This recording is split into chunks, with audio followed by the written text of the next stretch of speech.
Options you can still go towards. You know, if we think about things that Doublelift has already played so far this split, he has played a lot of different champions. So Lucian not going to be the pairing, Varus is banned away, Zeri's taken away, Caitlyn's gone. The only thing left that he's actually played this split is Xayah. Doesn't feel like the strongest pairing, but it isn't bad whatsoever, especially against something like the Vi, so they could go towards a Xayah if they want that. But honestly, I like going for the Jax. You'll lose out early. Renekton's going to have those burstier trades, but as he gets more levels, Jax will just outscale this matchup like a monster. Yeah, absolutely. I do wonder how 100 Thieves are really going to try to play out these fights.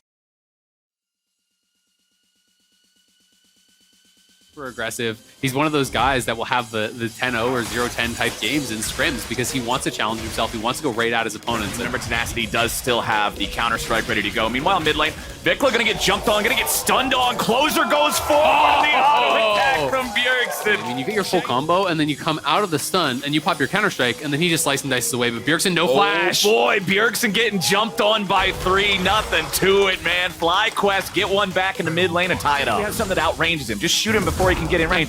Yeah, Jax has a stick and Wukong has a stick, so I don't think you're going to outrange him. What if you had a really big stick? I mean, Wukong, it extends the range on the Q. The stick's still not big enough. Tenacity's just getting jumped on, blown up. Impact flashes forward in case Tenacity was going to flash as well. Champions like Vi that has such a big power spike once you unlock that level 6. So let's take another look. They were nice and patient with this. Yep, just nicely played. You know, the wave is pushing in. Tenacity moves up, gets raided in on him, stuns him up. And Spica, level 5, just follows it up very easily, hits 6 right off. Pretty great. Closer and Boostio will roam up through the river, seeing if maybe there's an angle here on Vikla. As Bjergsen opens up, immediately just starts firing. Vikla with the flash back underneath the turret. Once he goes back, that might be why it's sticking around so long. Tenacity pops the ulti, goes after him there. Impact with a response ulti. Flashes in, goes for the damage, nearly gets it. Tenacity's at 50 HP. And Impact is going to TP out towards bot, so they want to commit to playing towards this dragon. Will Tenacity spend his DP? No. Okay, Closer's immediately going in for the ulti. Vikla's the target here on the very front lines, but he does die. That'll be the only death here so far, as Ayla's going to be picked off by Doublelift. 100 Thieves feeling good about it. Prince takes out Closer, but Spica's going to drop now too. 100 Thieves are mopping him up. Prince tries to get away, a jump back over the wall. Level of the game, especially early on, before he gets an hourglass or something, you just burst him down. 100 Thieves recognize this guy is not a huge force of nature to be dealing with. Just blow him up. Yeah, and I think that really shows great understanding of the damage thresholds, and that is something that's so important. Understanding when you actually can burst this guy down versus when you can't. Tenacity could be in some trouble, but probably can walk it out, I think, at this point. Yeah, unless a lot of 100 Thieves reinforcements show up, and it looks like that's the plan. They're throwing everybody not named Bjergsen down here with this bottom lane tier 1 turret. But FlyQuest has a plan to fight back. Ayla's going to be the target here at the very start. Soraka should die before much of anything else even happens. Spica and Prince thinking about showing up as Impact retreats back to the rest of his teammates. But FlyQuest, what in the world's going on, boys? This strategy is not paying off. They thought they might be able to turn it around, but they just give over some freebies, and Bjergsen explodes Vikla on the other side of the map. His own ultimate? Then later go back and get the kill. So let's see. This is where he forced out his ult. Did he actually use his own ulti here? I couldn't quite see that in the picture-in-picture. No, it doesn't look like it. So, oh, he did. So he's just able to pull back, wait till that expires, and then I assume just get back in on him one more time with the stun. Vikla kind of playing with fire here. When he is that low and you walk up, you're just going to get straight burst down. They also, from that position, if you force one person back as Impact, you can actually walk up solo, try to knock down the tower, and at worst case, he just loses that one person if they TP on him, right? So you would still get the tower, and it would still be a relatively positive play. Impact. I like to see the item one way or the other, but I can definitely feel the vibes of wanting it somewhere else as Spica caught out. But it looks like 100 Thieves want to just group up and try to bully their way in. That seems very hard, though, against Swain Renekton. They're going to look for it, though. Drake at 6,000.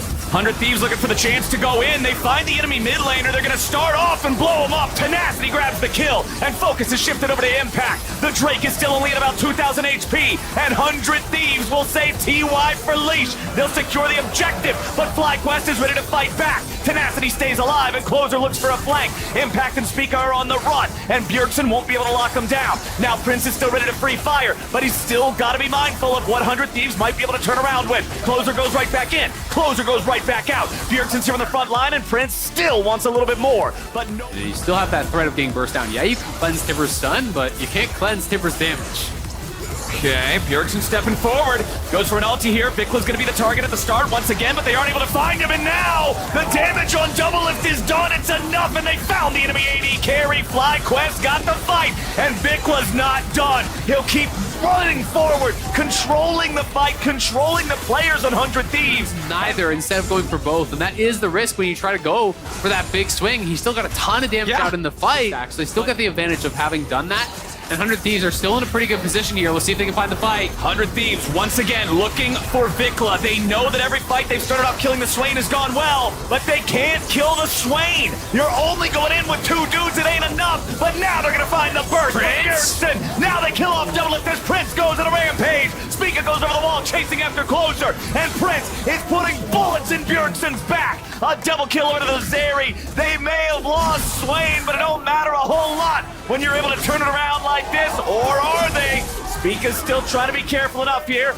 Closer may be able to get over the wall. There he goes, has the cooldown. Busio stuck underneath the turret, and Prince stuck with another bag of money in his pocket.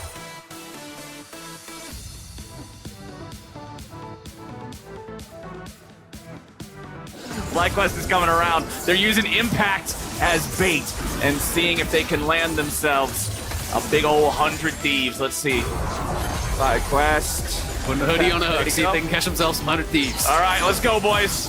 The TP's showing up. They wait for the TP to arrive. Now they're going in. Full on 5v5. Closer and Tenacity want to apply the pressure onto Prince, but he's ready to fire right on back. Double It now. Looking to find the DPS onto the front line of FlyQuest. He gets the kill on Spica, but FlyQuest want to dogpile him. Impact still looking for a little bit more damage, and he finds it. FlyQuest, crush him. 100 Thieves has 1 man left, and that man is a Lulu. All right, he's done.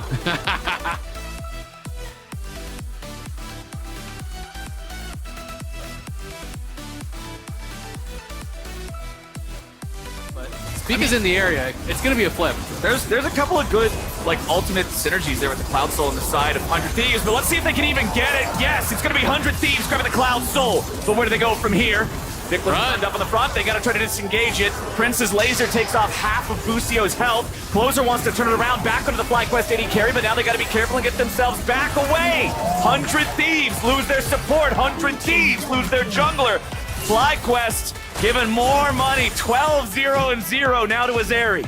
Yeah, he's already full build, man. He's full 6 items at 33 minutes into the game, and this time, surely with the minions already at the Nexus, FlyQuest gonna be able to march it in. FlyQuest just going straight for the throat now as Tenacity, Double Lift, and Bjergsen will buy any amount of time they can. Double Lift just getting dove on as Impact and Vikla and Prince are all just ready to get in there and guarantee this one ends with a dub. Tenacity's the only one left. He wants to at least get the kill into Vikla, but not even that. Another double kill, 14-0-1 for Prince's Zeri, an ace for FlyQuest, and another win for the current best team in the LCS. You know, the 11 to 21 minute mark or so, 100 Thieves found a good way back into the game. They were catching Vikla, they were punishing FlyQuest, being a little bit disjointed, but then all it took was that one fight for FlyQuest to get themselves back in control of everything. After that, it seemed like everybody was on the same page. They were making the same calls, following the same calls. Yeah. And once these guys decide that they're going to play as a unit, they're so hard to deal with. What? What are you doing? You're not on the team? Get out of there! Okay, well, Prince has ascended. The Prince has become a king. And ladies and gentlemen, we are in the presence of royalty here at the LCS. Prince is like, what is happening here? He's truly a king of the people. Yeah. Honoring and acknowledging his loyal subjects, including one.